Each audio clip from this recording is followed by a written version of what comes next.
رامي في الاول، انا بتعلم الاول اول حاجه بتعلمها اللي هو الافلات اللي احنا قلنا عليه اللي هو ايه؟ بالاستيك او بايه؟ او بالوتر، بس ما يكونش القوس اللي هو ايه؟ الاصل بتاعي. تمام؟ اجيب القوس اللي هو البلاستيك بتاعنا اللي احنا عاملينه ده واتعلم عليه الافلات بتاعي. خلاص؟ ده اهم ما في الرمي اللي هو الافلات. انا في رايي انا الشخصي اهم ما في الرمي اللي هو الايه؟ الافلات. لو انا فلتت بصبعي كويس من الوتر بعد كده اللي جاي سهل. اللي جاي بقى معتمد على القوه البدنيه وقوه الكتف والكلام ده. تمام؟ طيب انا لسه يا كابتن اول تمرينه ليا واتعلمت اهو فيها الافلات. مش هرمي؟ لا ارمي. بس ارمي كام سهم؟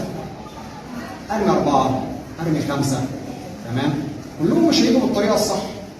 في واحد منهم هيصيب صح، وفي 3 4 مش هيجوا قوي. تمام؟ ومش اهم حاجه الهدف برضو عندي، يعني انا عندي متر في متر، انا عايز اجيب السهم في اي حته في المتر، مش لازم اجيب في الدارك بتاعي قوي. تمام؟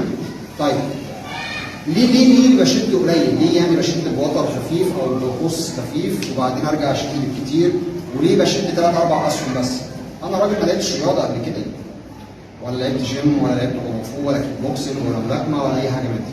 فاوتاري انا نفسها بتاعت عضلات كتفي واوتار كتفي وعضلات التراي والصدر والكتاف والريست والايد نفسها الصوابع نفسها، كل ده عايز تقويات. كل ده احنا بنعمله فين؟ في اول التمرين بنعمل استرتشات للدراعات والاطالات والكلام ده. تمام؟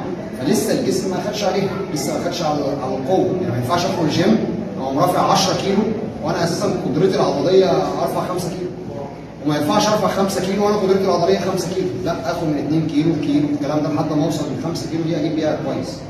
فنفس الحكايه، القوس ده طوله قلنا كام بيتقاس بالرطل. تمام؟ يعني دوت بيقولوا عليه 25 رطل. 25 رطل، الرطل تقريبا 400 جرام. تمام؟ نقول نص كيلو الرطل، يبقى دوت تقله كام؟ 12 كيلو. 12 كيلو انت بتشدها بصابع. 12 كيلو انت بتشد بايه؟ بصابع. الصابع ده هل هو مهيئ ان هو يلعب 12 كيلو؟ تمام؟ طبعا احنا هنلبس خاتم اذا كان خاتم فضه او جلد. تمام؟ او بلاستيك، ممكن نعمله بلاستيك بعد كده، هعمله لكم بلاستيك. تمام؟ فنيجي نشد، هو بيشيل الخاتم ده بيشيل الوتر ده بيشيله على صبعي، يعني هو بيشيل ان هو يدخل في الجلد مثلا يعورني، لكن ما بيشيلش تقله زي ما هو، تقله موجود. تمام؟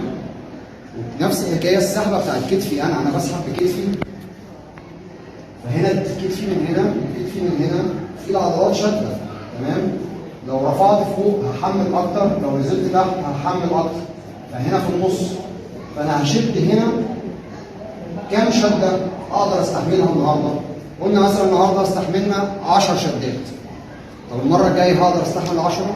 لا، هينزلوا شويه، هيوصلوا 8 7. ده انا كمان لو ما عنديش قوس بتمرن بيه في البيت.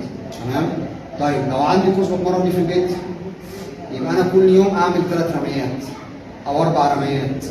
تمام؟ بالكتير قوي 5 رميات وعلى فترات.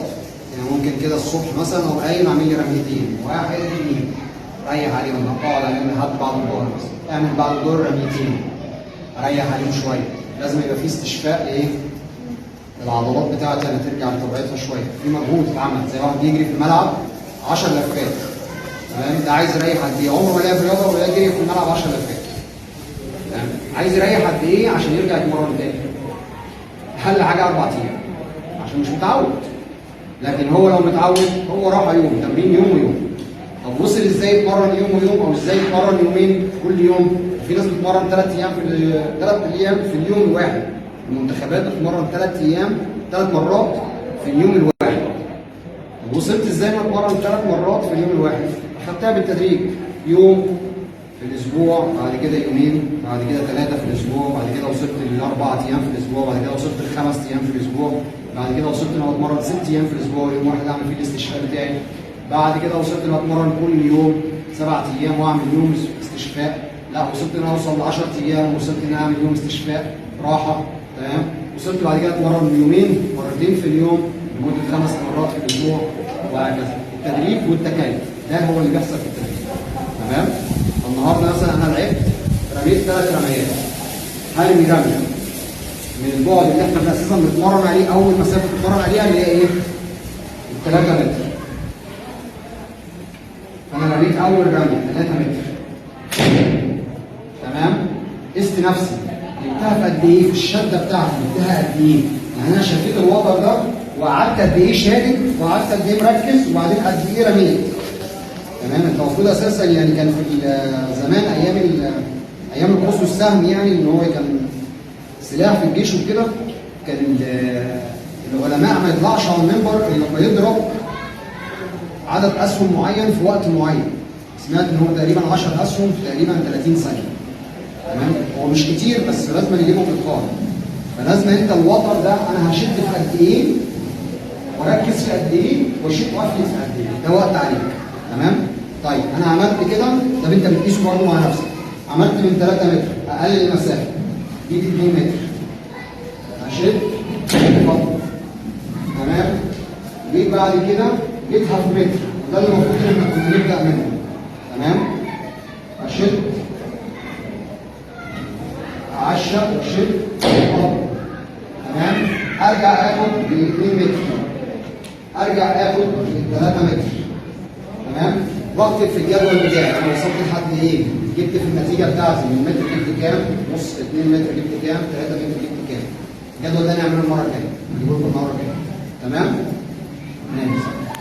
5 6 تقف على ال 6 متر عندك هنا اسحب. تمام؟ 6 متر، وبالتالي المسافه تبقى 10 متر.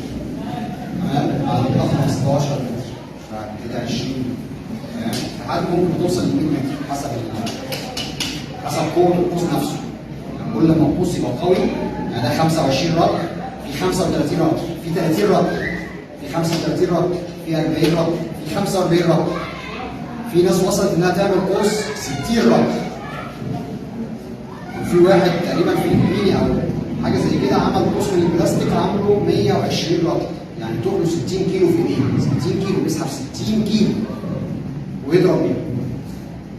فده ممكن يجيب كام متر؟ كتير قوي. تمام؟ فهو الموضوع عايز ايه؟ استمراريه وعقليه عشان اعمل تكيف مع عضلاتي. كتر التمرين برضه على حاجه انا مش متعود عليها هيجيب لي التهابات، ممكن يجيب لي التهابات في الاوتار او مزق في عضله او تمزق كده. انا على الاقل هقعد كام؟ هقعد شهر ما اتمرنش خالص. طب وعلى ايه؟ طب انا اتمرن بايه؟ بعقل. النهارده انا رميت 3، لا بكره ارمي 4، بعده ارمي 5، او افضل على ال3 اللي انا رميتهم دول لحد ما اجيب ال3 من غير تعب خالص، وبعدين ازود العدد. ماشي؟ نجرب تاني.